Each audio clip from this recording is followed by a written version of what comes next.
Okay, we'll call tonight's meeting to order at 6 p.m. And confirmation of appropriate meeting notices? Yes.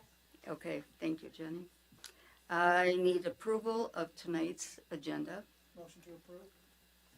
Second. Okay, Second. all in favor? Aye. Aye. Opposed? Do we have our, let's wait for. Okay. And motion is unanimous. Thank you. Approval of minutes from April 20th, 2022. I move approval. A second? Second. All those in favor? Aye. Motion approved. Thank you. I need, at this time, we're going to approve appointment of chairperson and vice chairperson for the remainder of this year until next May. So if we could have a nomination for chairperson of the commission at this time. I would nominate, excuse me, I'd nominate Brian Meyer For chairperson, for chairperson. any other nominations? Any other nomination? One more time, any other nomination? Okay, at this time then we will vote on chairperson for the fire commission. All those in favor of Brian? Aye. Opposed? Okay, Brian will be the chairperson for the coming year. Nomination for vice chairperson, someone that would take place if Brian would be absent. Motion to nominate Beth Drew for vice chair. I'll second that. Okay. Nomination for vice chairperson is Beth Drew. Any other nomination for vice chairperson? Any other nomination? One more time. Other nomination. Okay. This time we'll vote for Beth Drew for vice chairperson. All in favor? Aye. Opposed? Okay, Beth Drew will be the vice chairperson for the coming year. And at this time, I'll give my speech for leaving this office. Enjoy. Wow, that was short. Yeah.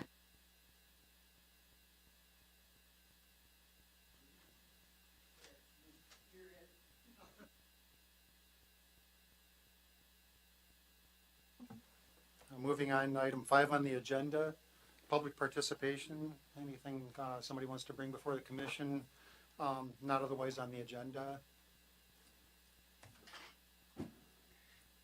Hearing none, we'll move on to old business. Promotions, selections, and pinning fire staff. Chief?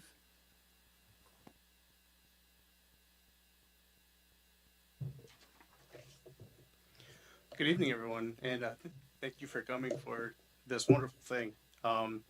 This is actually my first opportunity to congratulate and promote everybody that is here tonight. I think it's well deserved and what they have coming to them, and very exciting at the same time. We kind of have a variety tonight. We have some people coming up probation, and we also have some promotions that we're going to recognize. So the first one is going to be Adam Roboleski. He's going to be pinned by his wife, Katie, and he is currently coming off probation.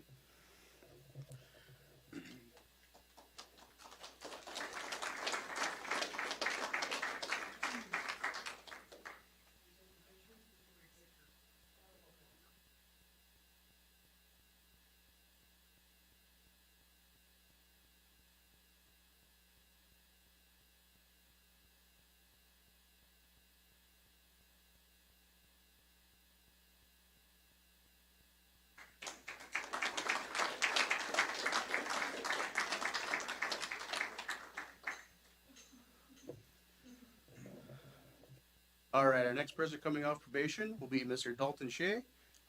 He'll be pinned by his Uncle Ken.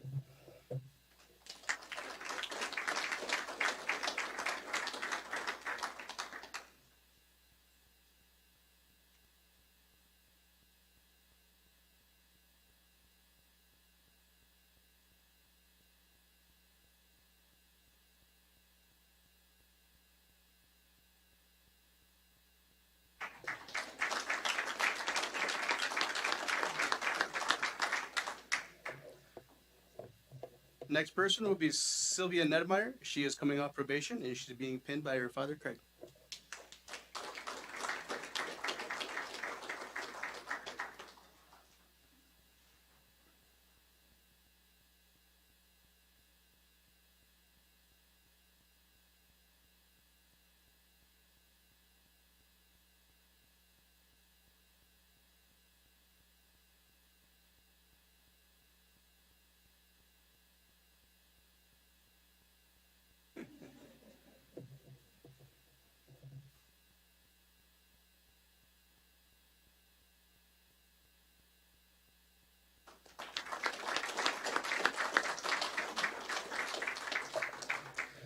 Next up, we're moving on to some promotions.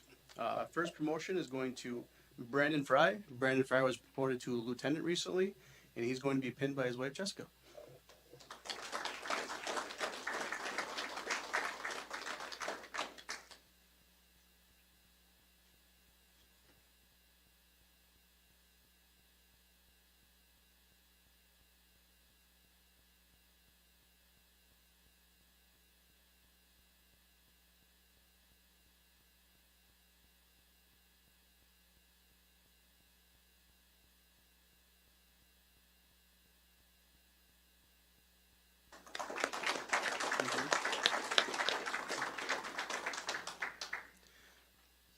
Next up is Lieutenant Chris Ama. He's going to be pinned by his fiancee, Megan.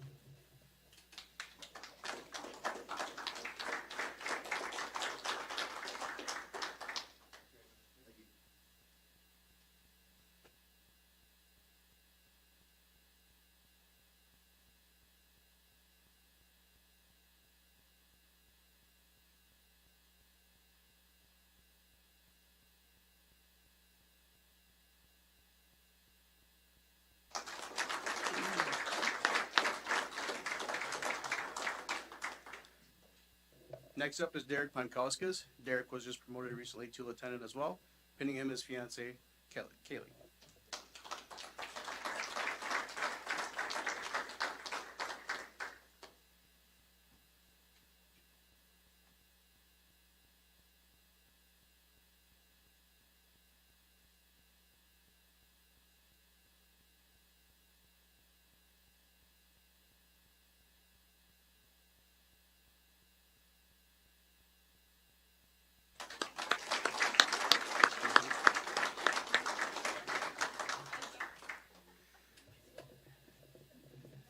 Next up is Mitch Severson. Mr. Severson was just promoted to captain, being pinned by his girlfriend, Katie.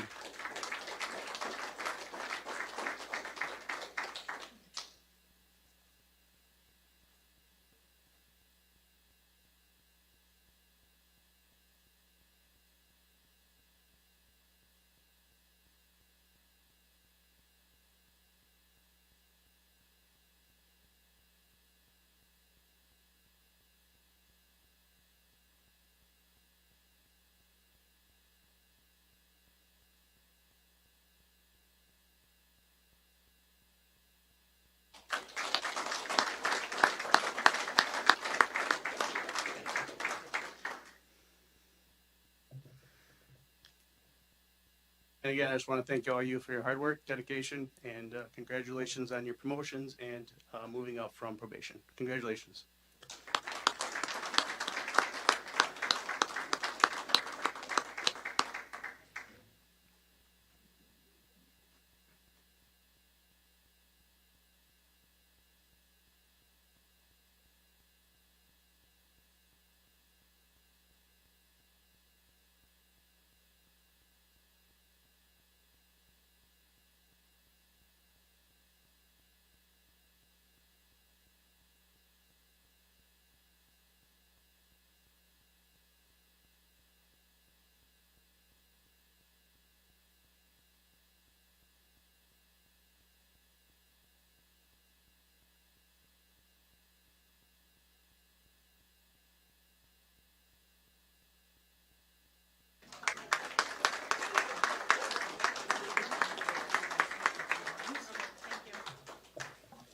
On behalf of the commission, we'd like to congratulate you and thank you for your commitment to service, everybody. And I understand Chief, there's some more pinnings in the near future.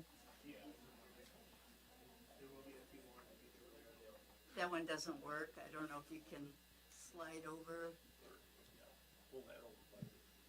Yeah, there'll be a few more in the future when they're available to show up.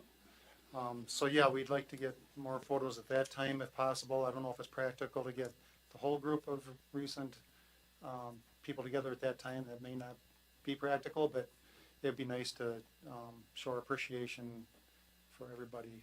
Thank you again for your service. Thank you.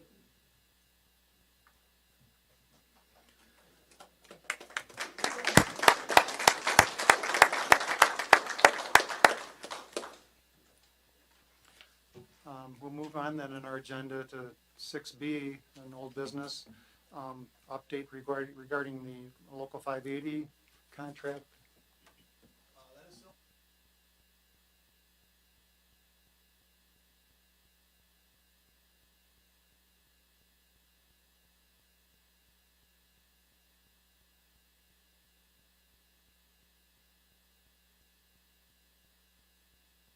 Thank you, Chief. Item C on old business, discussion possible action regarding an update on the department UTV. Chief? Coming back to life. Maybe. All right. So the money that was allotted at the last commission meeting, we were able to order and purchase a new one. Actually, with some money left over.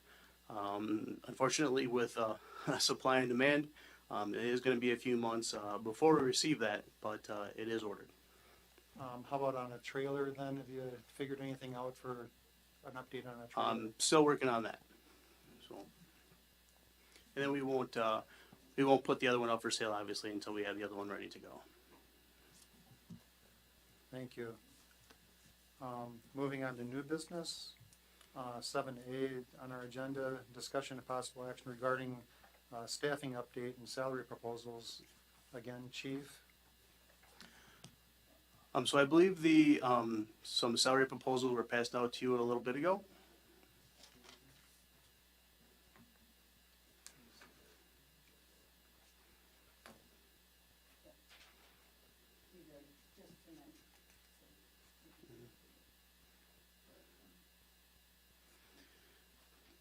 And just so you're aware, we did have to make some corrections.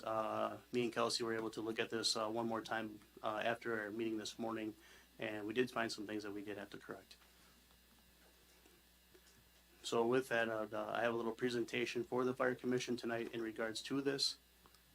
So if you all are ready, we can get started. Yes, thank you. All right, no problem. So I do have it connected up to the monitor if you guys want to take a look.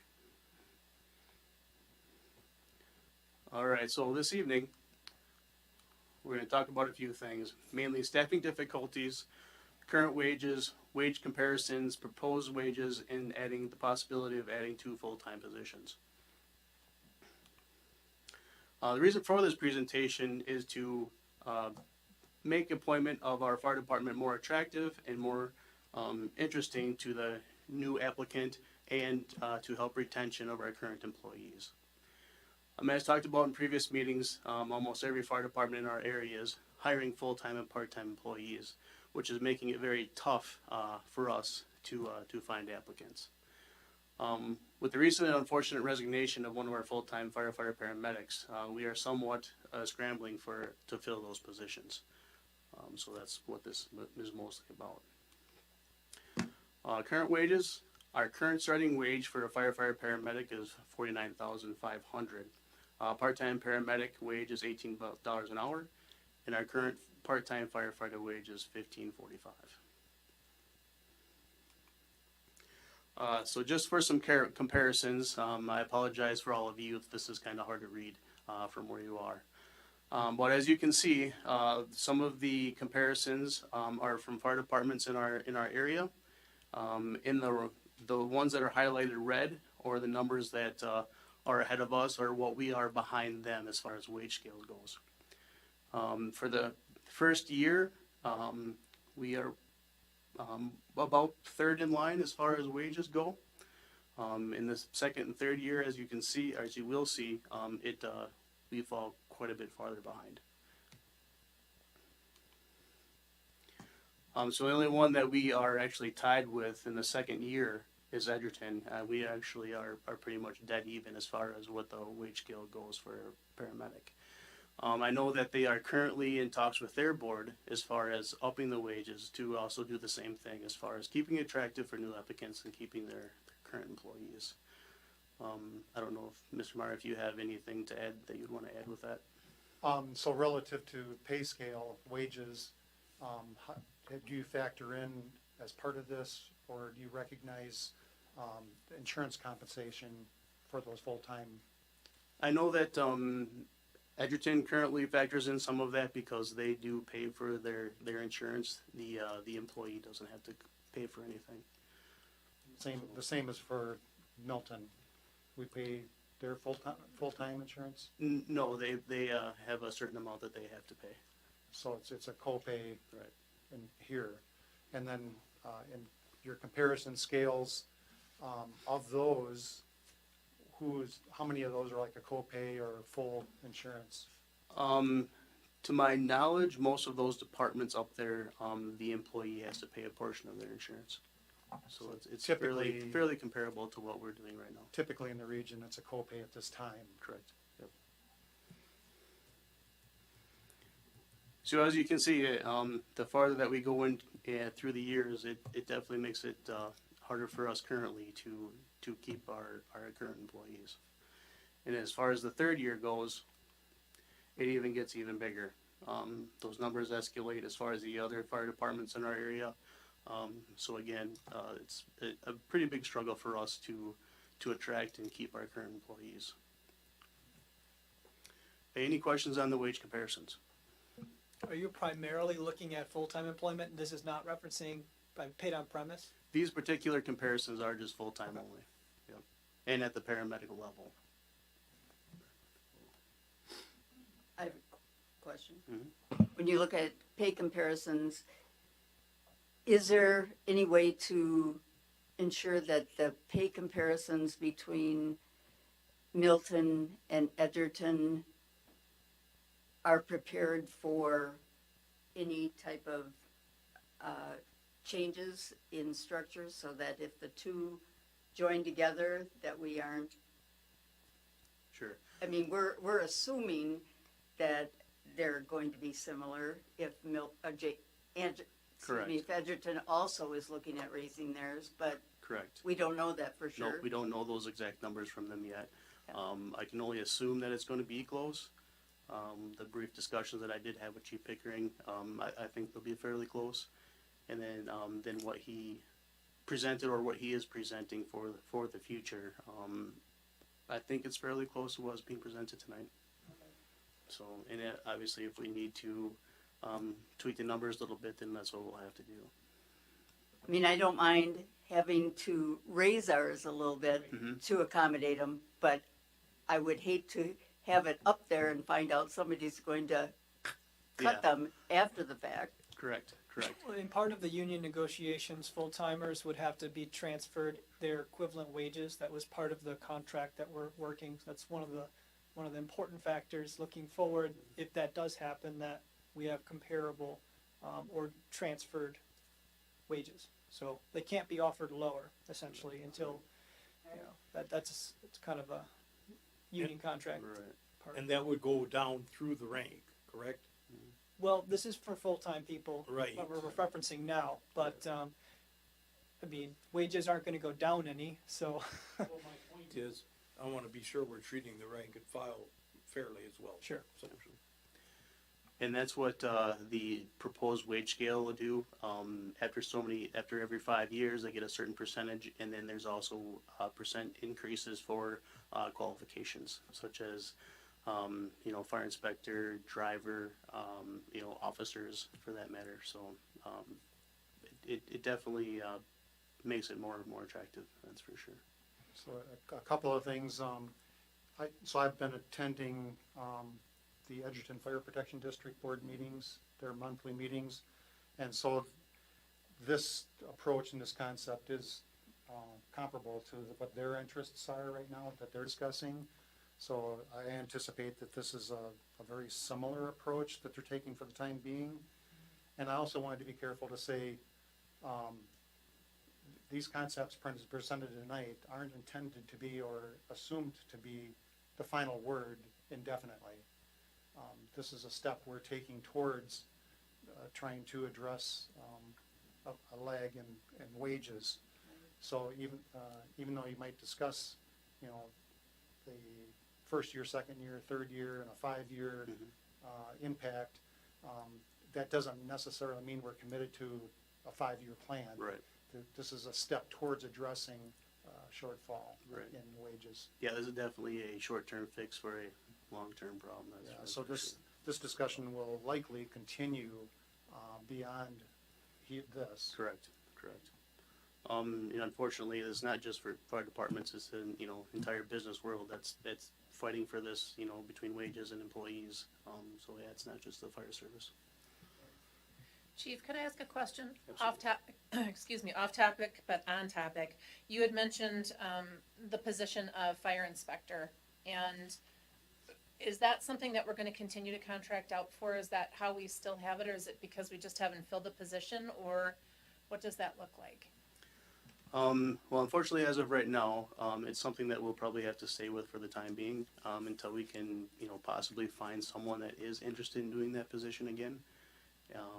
Right now, we don't currently have anybody, but that doesn't mean that we're not going to find somebody. It's just what we have to do for now. I just didn't know what the cost benefit might be from filling it from within, or is it always a separate, because it wasn't always a separate position. Correct. Literally, I had my inspection recently, and the person doing the Hold off on that now. We have to finish this. All right, thank you. Okay. All right. Well, I'll talk to you whenever you want. Okay. All right. If there's no more questions on the wage comparison, we'll be moving on.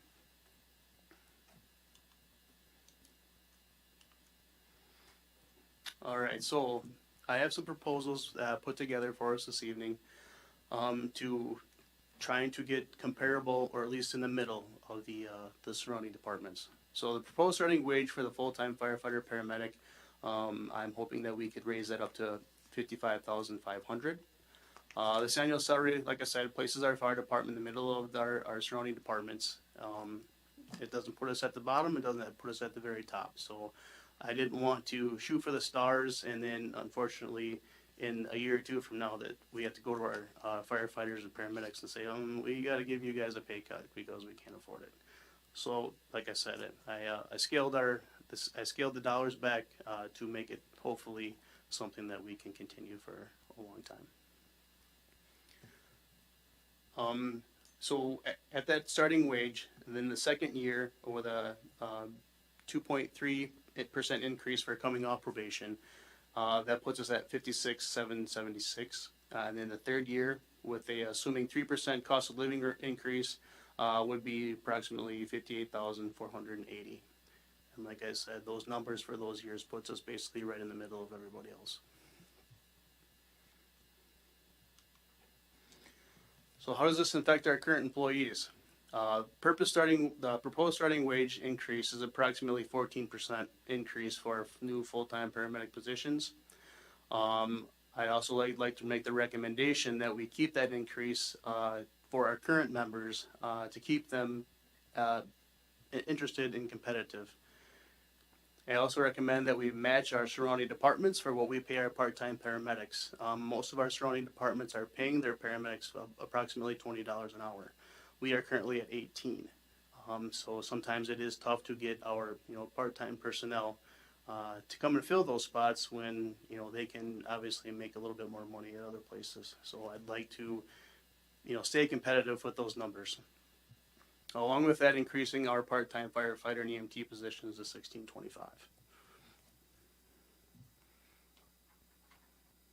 Any questions on that so far? So these numbers are reflected in the first column is what they're currently paying, proposed through June, and then proposing different pay scale starting July 1st. Yep. And that far column also does include the potential of 2 new full-time positions. And I'll get to that in just a second. So the next part, full-time positions. I said due to the short supply of firefighter paramedics, we may have to open these up to paramedic-only positions. It's not the greatest thing, but it's definitely something that will get us by until the future. So what does that mean? We are going to have some gaps in the firefighter positions, and so that's why I came up with the idea of having full-time firefighter, MPO, and EMTs. We do currently have one already. That was the position that we just hired for the beginning of this year. And so with opening it up to 2 more positions, what that would guarantee us is that would definitely guarantee us immediate ambulance out the door, because those positions would also be EMT. It also include a driver spot, which is also getting harder and harder to fill all the time. So that would definitely ease up the schedule and make Jenny's life a little easier as far as getting that filled. I know that's kind of a headache for her.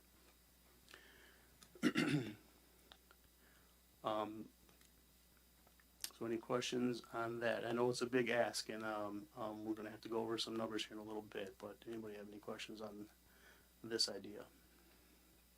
I have a question. Yep. It turns out my brother-in-law is serving as a driver at a department in northern Wisconsin, and he drives just strictly he's the driver of the ambulance. Sure. Is that a growing trend? I mean, is that possible? In this case, he's a semi-retired guy, and he had time, and he had the CDL. So I'm just curious. In some departments do that, but still in order to take somebody to the hospital in an ambulance, you are required by the state to have 2 licensed EMTs. So, if that department likes riding with more than 1 person in the back, I could see how that would be a benefit. We currently ride with 2 most of the time on the ambulance, and if they need more help, then they call for more help. So it's just kind of based on how that department is set up. Yep. No problem. So the big question is funding. The 2 new full-time positions would allow us to eliminate one of the part-time positions, and then during the week, which would account for some of the funding. And if these changes take effect on July 1st, for the second half of the year, the remainder of the year, the budget would go up $32,080.41. I've met with Kelsey a few times. We've looked at these numbers a lot over the past week. And from last year, we had approximately $85,000 left over in the budget. So if this is something that we can look at, I think the funds are there to make it happen. And currently, I believe our budget is looking well enough where we could sustain that through the end of this year and then next year as well, if things don't change as quickly as what we're anticipating. When you have a paramedic that is also firefighter 1 or 2 credentialed, are you able to use 102 funds or 2% funds for any of their wages? Or is that only Wages? No. No, not for any, even though it's fire related, you It would can do be fire inspection? The fire inspection side of it, yes, Okay. we can, because that's what it's used for. But as far as wages for firefighters, I don't believe we can do that. So Chief, are you suggesting that we may recently be budgeting for worst case scenarios, and that there may be room in the current budget to address this approach for at least for a couple of years? That's what you're saying? Yeah, that's what I'm saying. But that would be having to get the approval of possibly going into the reserve funds to pay for that.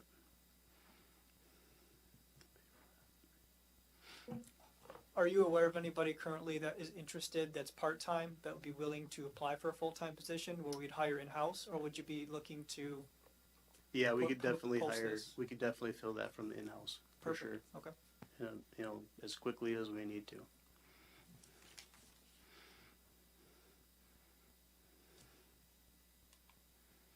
So,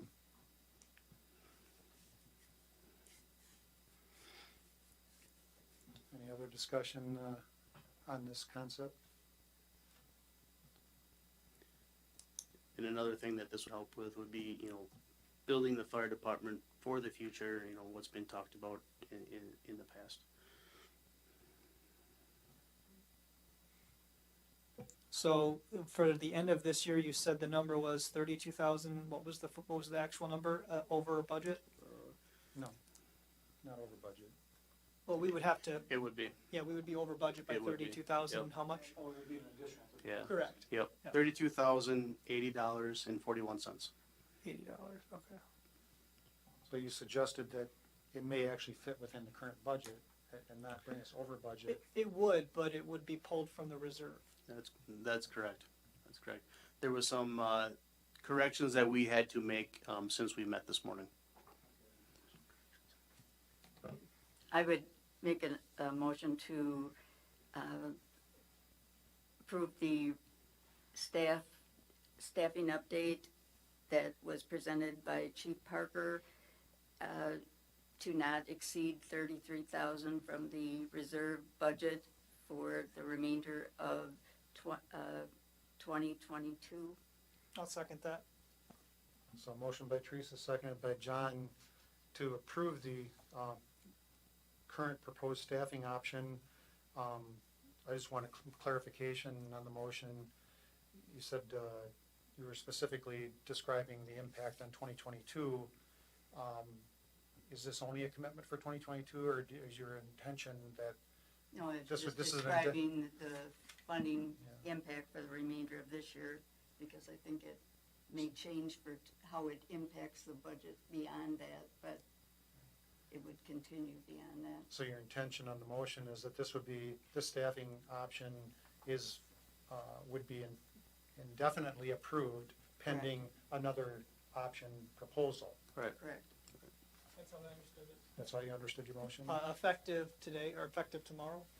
I think the chief maybe was July suggesting 1. July 1. Yeah, that would put implementing us, it, yeah, these numbers were figured on the second half of the year. but you can prepare for implementing it in the meantime. Absolutely. Right. Absolutely. I just This would wanted give to me- make sure. You might start, maybe have the higher start date Absolutely. on July, but before that, Yeah, you the have the process ability will- to get it. Yep, the Somebody's- process will yeah. start immediately Correct. on those positions. Jenny, are you good with the motion on that? Do you understand the motion? Yes, I do. Any further discussion on the motion? Otherwise, I'll call for the vote. All in favor of the motion, say aye. Aye. Opposed? Motion carries unanimously. Thank you, Chief. Thank you, this is a big help for us. Chief, may I ask a quick question? Go ahead. When a paramedic or any personnel leave the department, I'm sure that you look for an opportunity to find out why they're leaving, right? I mean, Absolutely. Obviously, Absolutely. salary plays a big factor, but there's probably other things going on too. There is, yep. Okay, I appreciate that. I knew you were, but just for the public's knowledge, there's other reasons people leave besides Yep. salary. So, Exactly. thank you.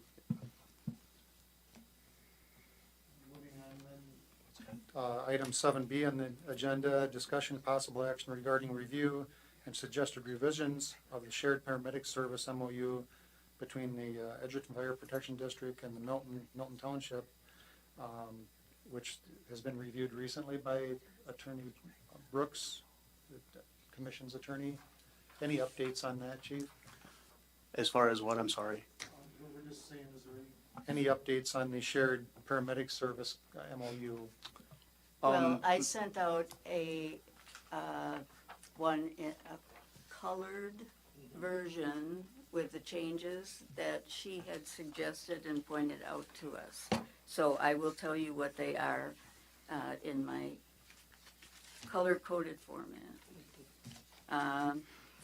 The yellow points out ones that she wanted emphasized, that, obviously the areas that were highlighted and underlined, just to emphasize them. the ones under number 4, and then at the end, I put down reciprocity, inadequate, adequate. You have listed, for example, on A, the recipient party shall not request assistance unless resources available within the service area are deemed inadequate. She felt that by looking through all these sections, that adequate and inadequate are not clarified enough because it never defines whether it's Edgerton or Milton at any given time. It can be confusing. You could say, well, do you mean Edgerton or do you mean Milton? And are you saying that it could be either one at any given time? You know, if there's ever a lawsuit between which town was responsible. So somehow to clarify that a little bit more in writing. That's all with a yellow, that it needed greater clarification. The green, there was some confusion in the part that it talked about which side of the road that you talked about with the exchange of, that was something similar to that you're set up in passing when you worked with Janesville and Milton, and it talked about which edge of the road that you were working on in exchanging the person that you're transporting. And it said incidents including the service areas, and then at the end it said property immediately contiguous to any such road. And again, it was confusing as to what it was defining. And again, if there was an accident or anything that happened right then, what exactly are you defining? Then, And you mean between Edgerton and Milton? Correct. Not Janesville and Milton. right. No, I was just using that as a comparison for what you did before. If you put that into mind when you talk about it, then does that make it clear? Now, the part in blue are things we added back in. For example, under B, it needed the word to be covered. Same with number 7, to be assigned. And then in number 15, under severability, that she added was a definition of severability. And then pink, she had no idea what that meant.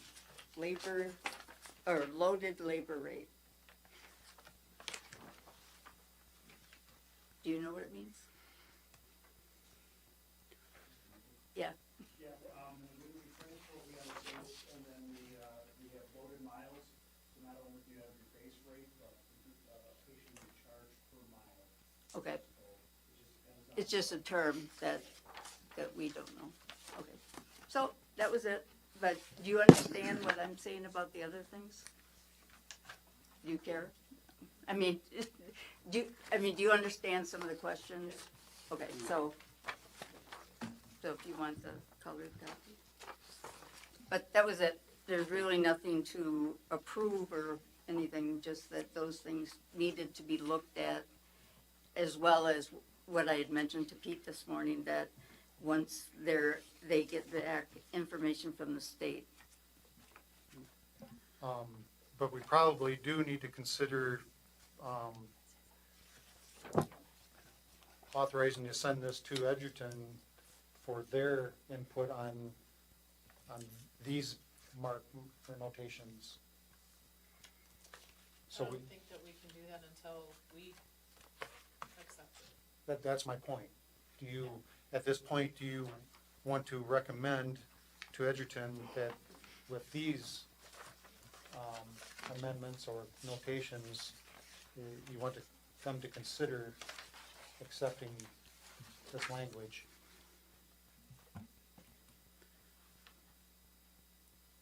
Being that there's the concern with clarifying in writing which town we're discussing versus, in conjunction with reciprocity, inadequate versus adequate, this is gonna require some significant revisions before we're ready to send this over.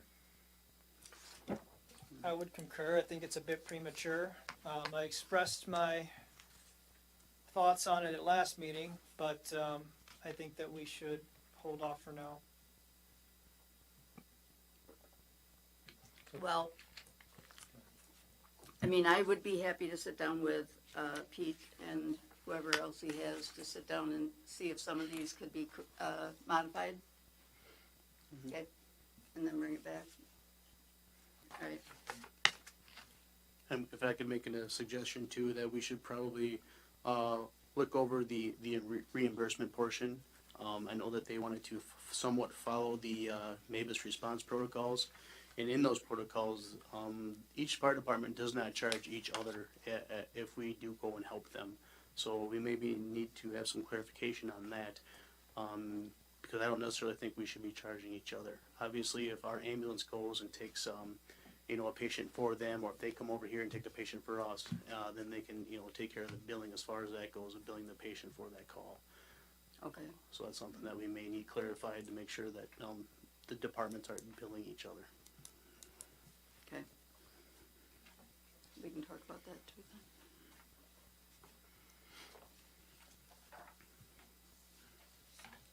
Any other discussion then on this MOU at this time? So we'll anticipate, at our next fire commission meeting, or by our next fire commission meeting, we'll have more input on this MOU?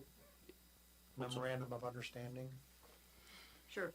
that may in the future be created and exist between the Edgerton Fire Protection District and Milton Fire Department for these shared services directly related to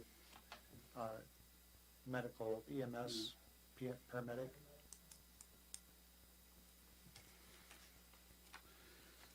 All right. If there's nothing further, we'll move on then to item 7C, discussion possible action regarding ideas and proposals to promote better communication and positive support between the fire commission and the fire and paramedic employees. Discussion on those relationships.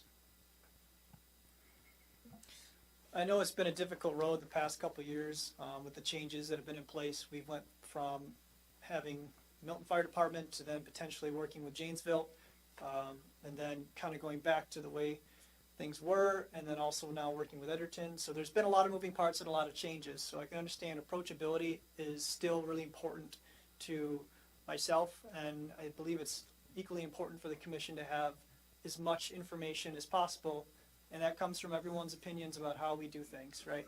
There's of course a chain of command. In the chain of command, you should always ensure that you're following the chain of command to the best of your abilities, but at some point, everyone's input is valid. Whether or not it is used is another story, but the fact that you're inputting into the equation helps us create a better product. So I strongly encourage every firefighter, paramedic, part-time, full-time, to use the chain of command to be able to articulate those concerns, and then at some point those concerns get to us through the chief, the deputy chiefs, and that helps us get to the point where we can make better decisions that will all affect you positively.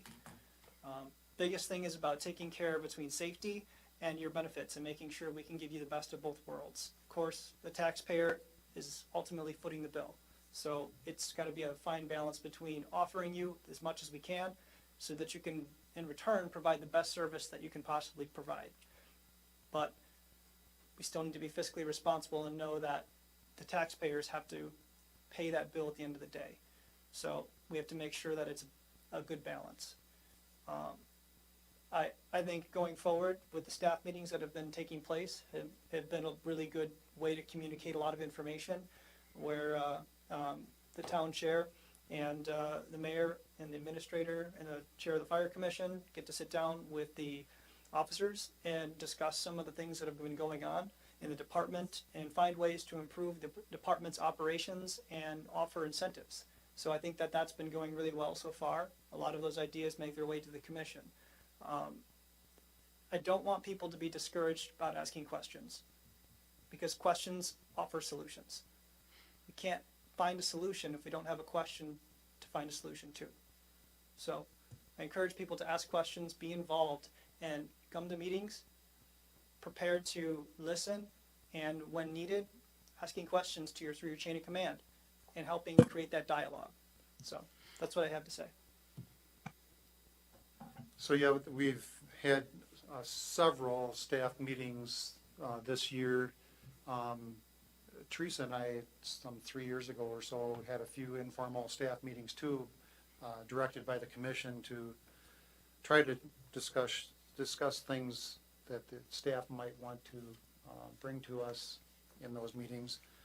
And I do think those staff meetings have been very valuable in the relationship. It's not necessarily everything that we may be able to do with the relationship, but one of the challenging things prior to this year was our contracted services for management from Janesville. Made it a little bit difficult and challenging to be able to communicate on a level that was maybe more productive until the first of this year. So I regret that prior to this year, with that contracted management service and the understanding that was in place, it provided fewer opportunities to be productive in communication, and that is regretful. But is there any other ideas at this time in what we can implement that will help this relationship? Before I take questions or comments on that, I also want to point out that since we've petitioned for the Edgerton Fire Protection District to expand to include all of us, as part of that, what's currently being developed is a draft intergovernmental agreement of how that structurally might be able to be put in place, and it's a draft that hasn't been completed or shared in any way whatsoever yet. But I'd like the Commission's input on this. I anticipate that this year there would be, with the management level the way it's set right now, and with the chief here, this may be a very large opportunity for the department members, the staff, to be able to have input on this draft intergovernmental agreement that's yet coming. So this is an opportunity that's been very difficult in the past, but I think it presents a very good possibility in the near future to have joint conversations on this draft.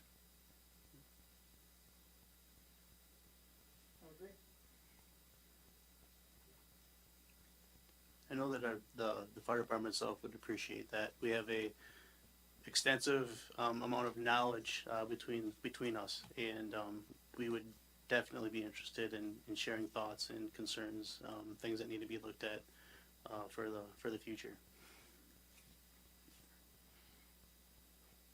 So I guess I'd also like to add that in my opinion or my goals personally, in considering this expanded district option that may be available, my personal intent was in petitioning for membership.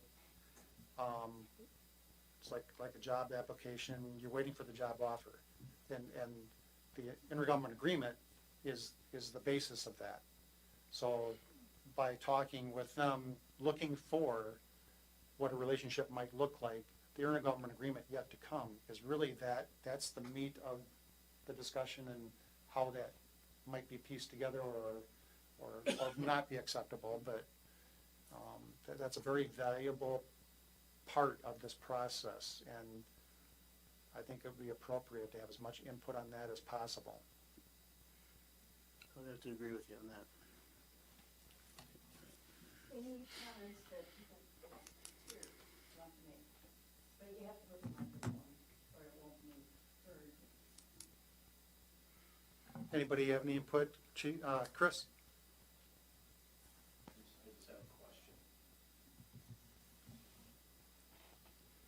Is the intergovernmental agreement, is that Like, is the Edgerton Fire Protection District driving that, or is that negotiable? What are the, as far as the terms and things of that nature? So the Edgerton Fire Protection District Board is the driving factor in trying to get something put together. The attorney for the Fire Protection District, the attorney that's commonly representing the townships on this side of the equation, and the cities of Milton's attorney, all of these attorneys right now are the ones that literally are trying to draft this.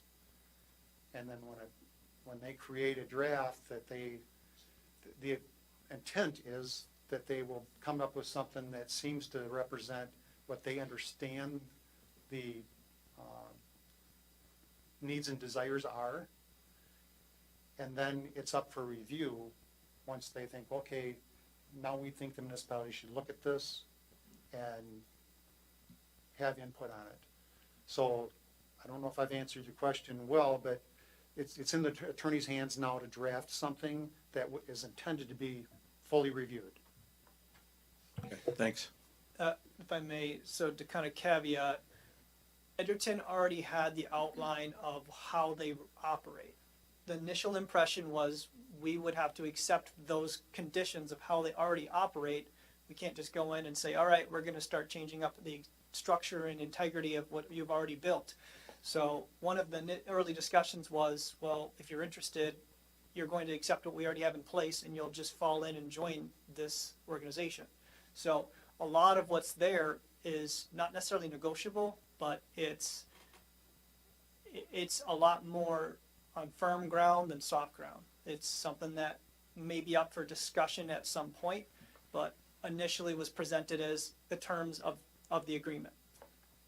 I will add that while attending their board meetings in the audience, they do recognize, so they had I think the initial agreement they had in the Edgerton district was 1992-ish. And they've had a couple of very small amendments since then amongst themselves. They recognize that they're due for some review of their own policies. And I think that there is some influence on our petitioning process that, and I expect, I have reasonable expectations that those will be good considerations, because they do feel like they're due for their own review of themselves. And I anticipate that to be a good thing. But until we see a draft IGA, we don't know what that might mean. Sure. And I hope there is some discussion, because I think just to sit back and say, well, we're going to take whatever you give us is probably not the best. But I understand you got to do what you have to do. But thanks. Anybody else? So I'll probably interject another point here.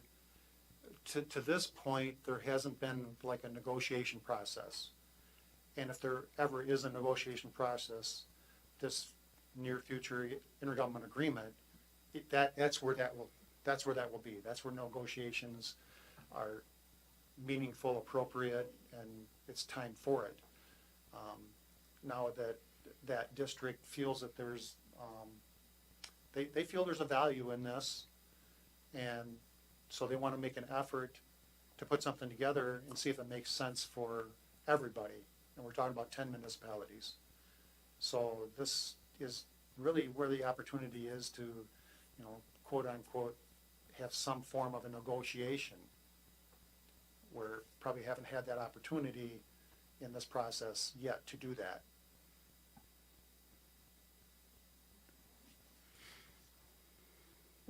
And keep in mind too that this process is taken a while, and it's not going to be tomorrow when it gets approved. There are so many municipalities involved. Each municipality has their own autonomy to make a decision as a board whether or not they are interested in pursuing this. So this decision has to go back to each municipality that's been involved in the process, which is 10 municipalities. So if you can imagine, every time that a conversation is had, it's being had 9 other times aside from that one. So a lot of information is being conveyed and a lot of information is being digested. So because that takes a little bit of time, a lot of those fundamental criteria initially needed to be pretty clear, and the existing document that was already presented, that the intergovernmental agreement that they already operate under, was the clearest to go with at this point. But that's not to say that the negotiation portion of it can't happen at a later date. And that's sort of what Brian's alluding to here, is there may be opportunity in the future, but at the current time, we're waiting for that feedback from each of those municipalities, making those their own decisions on the individual board level, to go back to their fire district board to be able to convey what we need to do next. Because we're interested in making long-term commitments to infrastructure, new stations, a long-term plan, for the whole, as a district.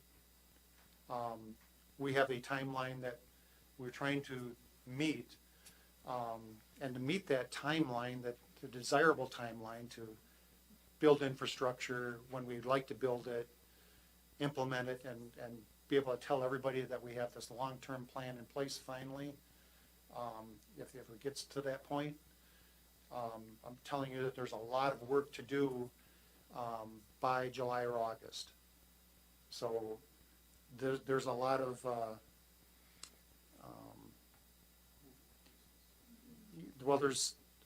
we don't want to be talking about this in October. We don't want to be talking about this in next year in February. Yes. Please introduce yourself. My name is Shelley Parker. Thank you for the wage increases that you guys passed, but my question is for you, because this has been a long ride for the spouses and the girlfriends and everybody else on this. What is Plan B if this all falls through with Edgerton? We don't have a formal plan in place other than we have a department that's operating currently which we are concerned that it is not sustainable. So right now, it's business as usual unless we figure out some other option.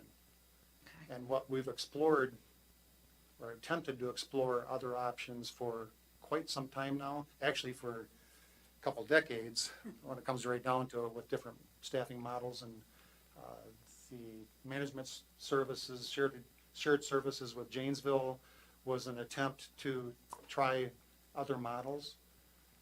So we've probably not done our best work, but we've made many different types of attempts to explore and address things. Work isn't finished yet. I know you guys have all put in a lot of work, and the chiefs and everybody on the department are doing their best, because they're still going out at 3 o'clock in the morning regardless while everybody else is sleeping. So, and make sure, and they're doing their best for nothing to protect everybody in this community. So you just really have to understand that, please.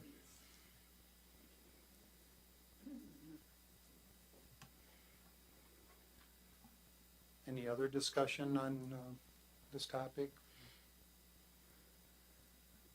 Hearing none, we will move on in the agenda then to item 7D, possible discussion and possible action regarding any ideas or proposals for incentives for new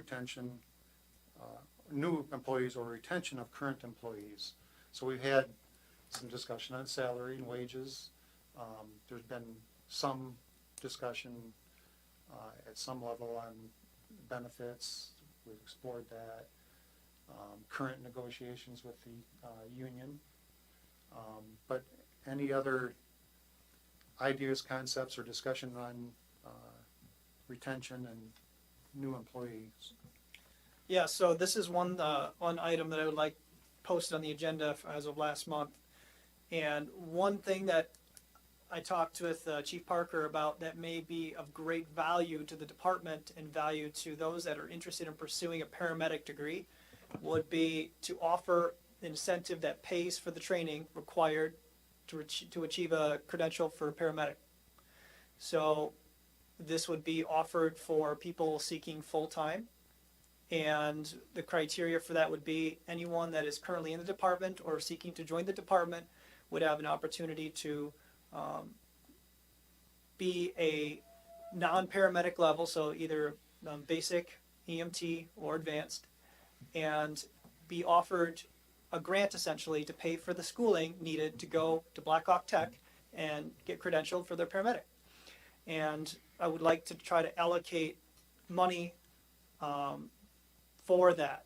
So we're looking at about $3,000 per person if we're looking at how much it costs to go through that program at Blackhawk Tech. So if we, let's say, set $12,000 a year annually for incentives for people that are interested in joining the department but don't have credentials to be a paramedic, which is the highest sought after skill that we're looking for, then I would be interested and I'd make a motion to offer $12,000 annually as an incentive for covering paramedic level credentials for those interested in joining the department full time. Is that a motion? That was a motion. Is there a second, before we have discussion? I'll second it.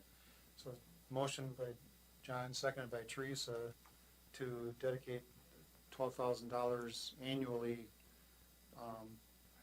for the training to reach paramedic level service. So my first question is, as an incentive, would there be a certain commitment of time of service that would accompany that? Yes, we did talk about that. We talked 3 years. Yeah, I would suggest 3-year commitment. So I guess I can kind of highlight. So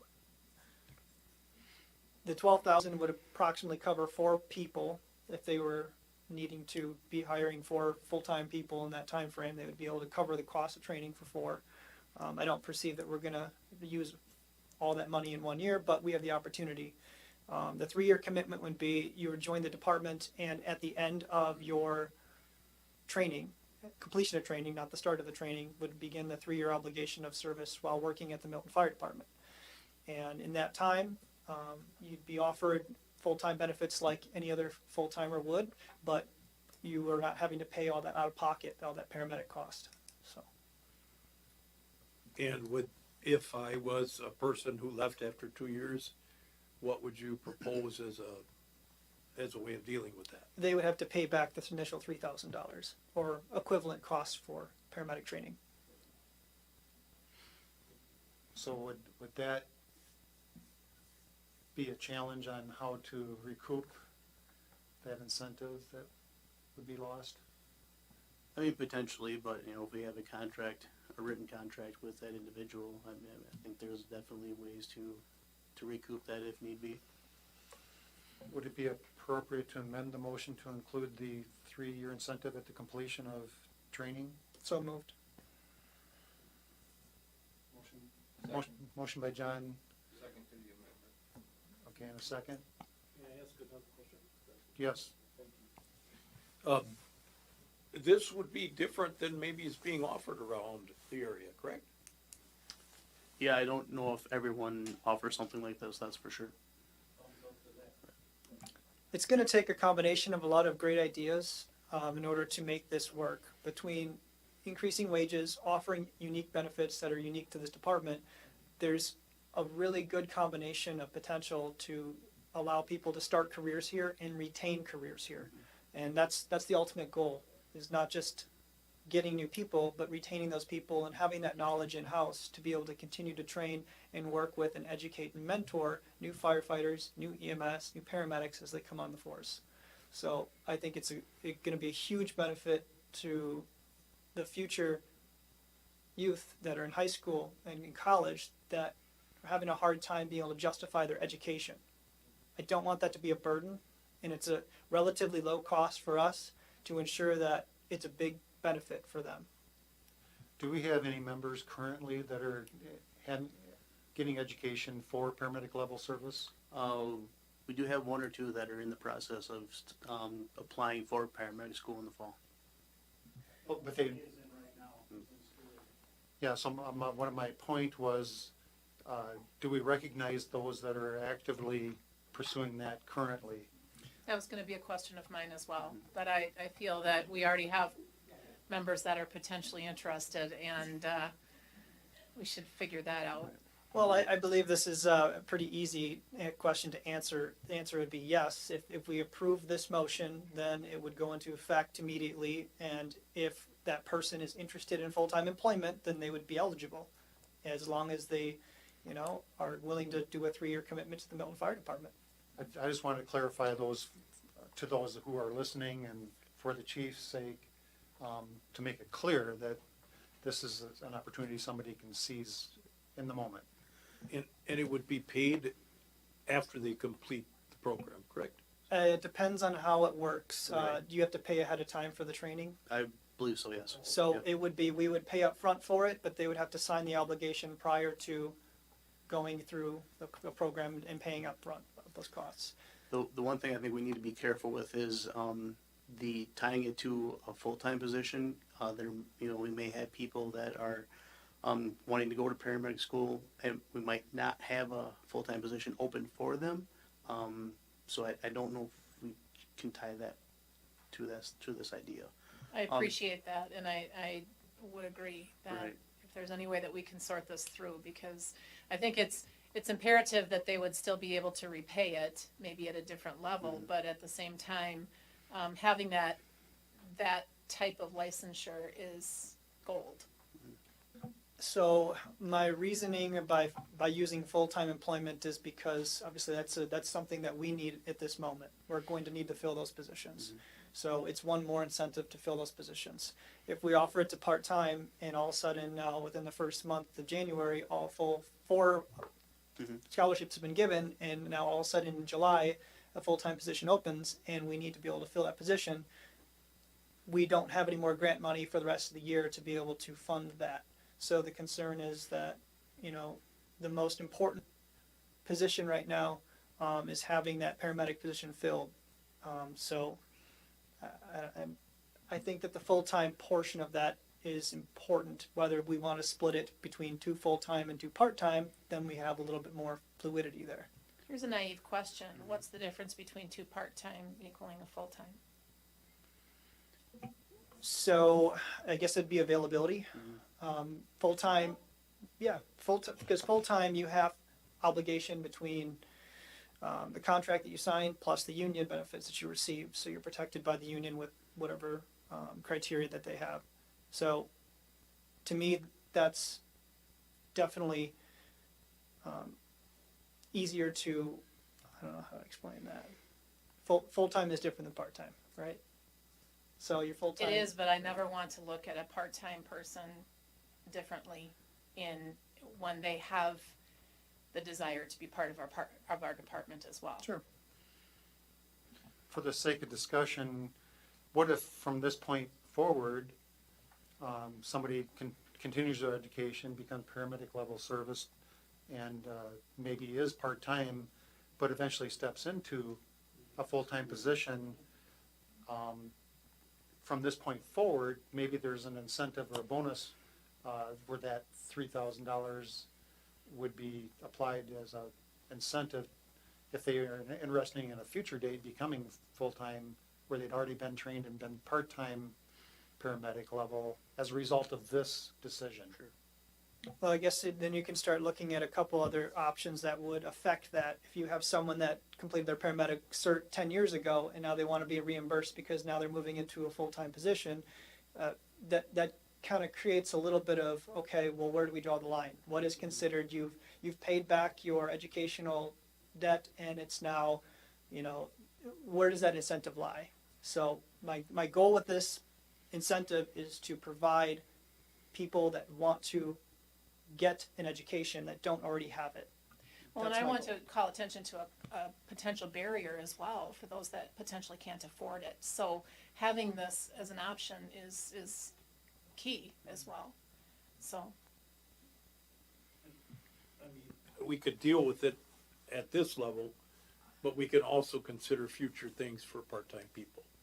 I mean, it might not be this particular scenario, but I think we should keep our minds open, like Beth said, as to what we could do for part-time.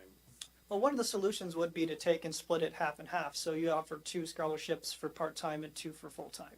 That would be an appropriate means satisfying people that are part-time interested in pursuing a paramedic level certification versus people that are full-time. Is this something that we can, as a commission, agree to, but then have Chief Parker, the rest of the chiefs actually sit down and to hammer out the specifics? I'm totally fine with that. I think that would be a good idea. How about we just approve the general motion and then we'll go through kind of committee, for example, and we'll have the chiefs kind of examine some of the best processes to handle this. I think we have a lot of really good points that will likely make it into the final draft, but there might be a few other points that we're not catching right offhand that would be beneficial for you to discuss. So, Are you all comfortable on acting on the current amended motion for the time being? Or where do you want to go with this motion that's on the floor? Jenny, can you read it back, Well- please? What I have so far is the motion to dedicate $12,000 annually to provide schooling, paramedic level schooling, and the amended motion included with the 3-year commitment. At the end of the Paramedic certification? schooling, yep. I think that's broad enough to where they can tailor it down and find requirements for that. And it appears that you're open to discussing this further. Absolutely, With the chief's input. 100%. One other thing to add in here is that education costs continue to go up, so 12,000 may not be what we need next year as well. Right, it might be 15 next year, but we'll examine that and that'll be part of our annual budget going forward, ensuring that those incentives are offered. I believe that's a huge, huge bonus. Maybe it would be appropriate to include in the, I'm not trying to fog this, but to include in our motion, if you will, that this is then being, this is not the final thing. We're turning it back over to the chief and the department, right, for further review. Does that make sense? So people don't. Input? Chief? Is that all right if I talk? Of course. So we've been doing something like this since I've been on the department. We get money from the state, Act 102 money to send ET basics to school. Up until we became Ivy Techs, we would send people to school and pay for books, tuition, etc. Obviously not wages, with a 2-year reimbursement. Shay over here, he is the lead instructor for the paramedic program. I'm not going to try to throw you under the bus, but we start talking about going to school. Is it a 6 to 8 month now? So it's 9 months if we start thinking about paying if we're full-time. That's just a lot of hours away from the fire station, so we really need to think about what we're going to do here before we put this in. And I think it's a great idea to pay for schooling. We've talked about it. We've talked about it at the paramedic level. We just haven't been able to pull the trigger on that due to our funding in our training budget. I know it has went down. It's 4,000, isn't it? Actually, it used to be 5. Right. Dropped it down to 3,000. Oh, it is a couple years ago, but it is going back up. So 3,000 probably would not cover it now. It's probably going to be 4,000 next year for this fall. We don't have the exact numbers, but I know it's. Well, the motion has the 12,000 in it. And are we under the understanding that this is at the chief's discretion of who's qualified? I mean, Yeah, we'll basically hash that out with the chiefs and we'll write the criteria and requirements for it. But if we kind of have the basics written up, we can go through and we can approve a draft of the requirements at the next commission meeting. And then we can have that approved. So I would suggest that Pete be involved in your discussion. Absolutely. Absolutely. Jenny, could you read back the motion one more time? So the motion on the floor right now is to dedicate $12,000 annually towards the paramedic training, paramedic level schooling, and the amended motion is to include it with a 3-year commitment. I think that's good enough to get us started and we'll work it from there. are you okay with that, chief?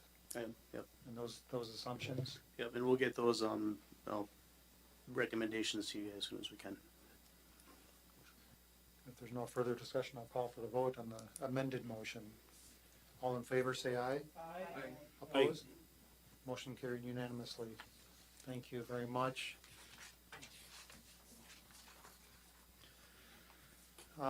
Bringing us to item 8A, fire chief's report, item A. All right, for the month of April, another busy month, we had approximately 103 calls of service. April's training covered core competencies, engine operations, basic fireground tasks, and pediatric trauma for the EMS side of things. And now with the approval of the changes in the budget, we have a lot of work ahead of us in a month. So we'll be working on that pretty steady. And that's all I have. Any questions for the chief? Otherwise, we'll move on to the president's report. Is there a report?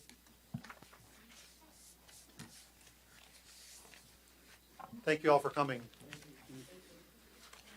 Is this up every time? Where's the button? It's It's on, okay, sorry. So I guess the association doesn't really have anything new, but to touch on, last month we talked about potentially finding volunteers to help with the pancake breakfast. Without having like confirmation with extra volunteers, I think a lot of association members are afraid that it's gonna fall back on them. And with the extra like stressful staffing situation that we're currently in, they're hesitant to wanting to do that this year. So that's what I got about that. Do you guys have any questions? Are you looking for input or just? Sure. Okay, one source might be the school district.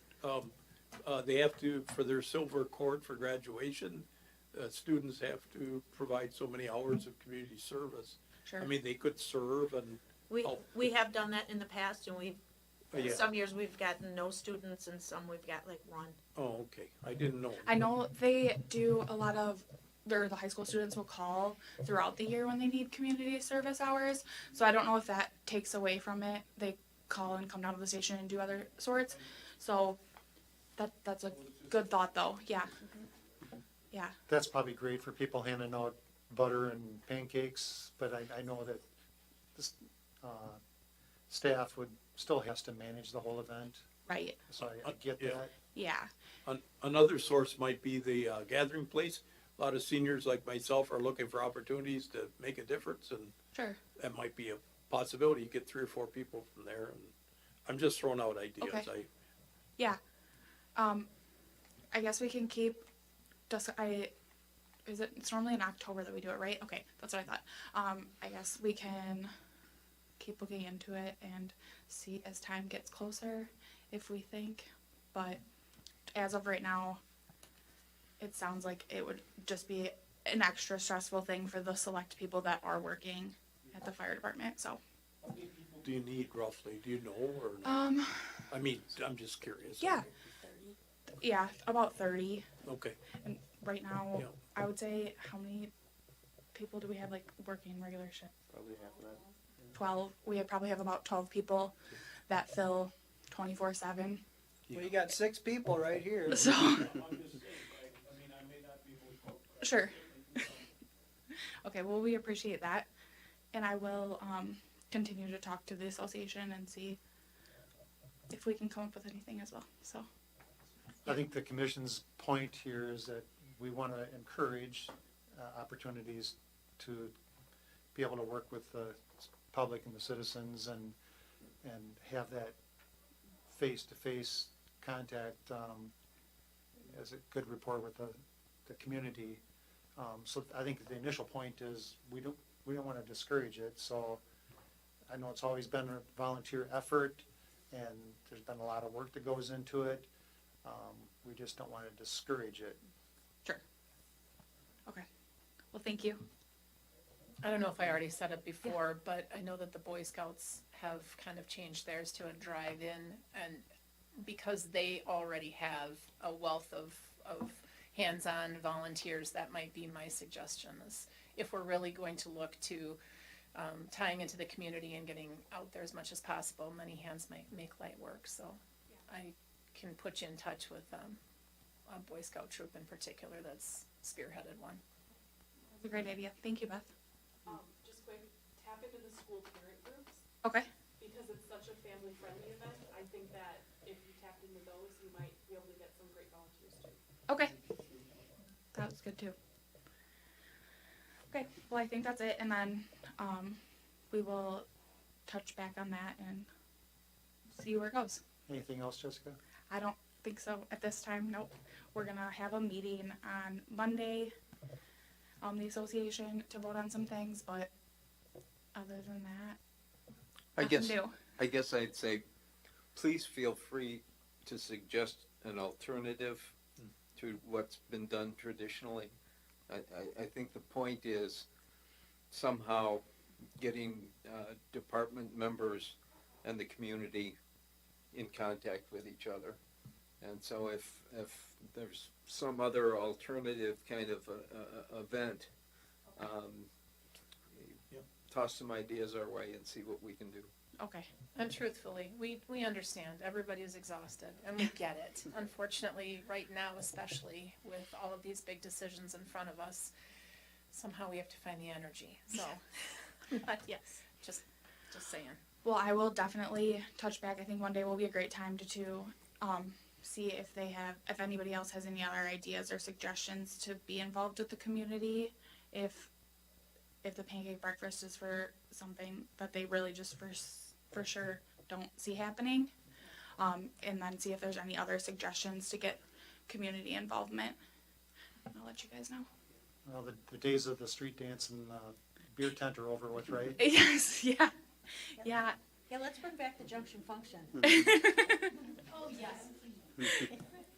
But I remember the days when that did happen at the station. Yeah, yeah. There still are some communities that have firemen's picnics, so Yeah. maybe it's time to revise something like that, I don't know. But Yeah, that's a great idea. Thank you. Yeah, thank you guys, and I will let you know what we come up with. Thank you. Any other general items? I understand EMS week is upon us, so, yeah.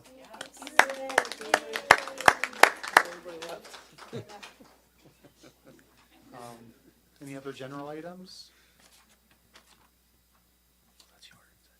Otherwise, make consideration to move into closed session. Motion to go into closed session pursuant to Wisconsin State Statute 19.851C, considering employment, promotion, compensation, or performance evaluation of any public employee over which the government body has jurisdiction or exercises responsibility regarding staffing positions. Motion by John and seconded here, to convene into closed session. Who do you expect to be included, if anyone else, in closed session besides the commission itself? Jeremy? Yep, The Jeremy, chief? and then the commission body. So you want to try to do that in this room, or can we use this Go into the room? conference room. In this kind of little conference room here? Yep.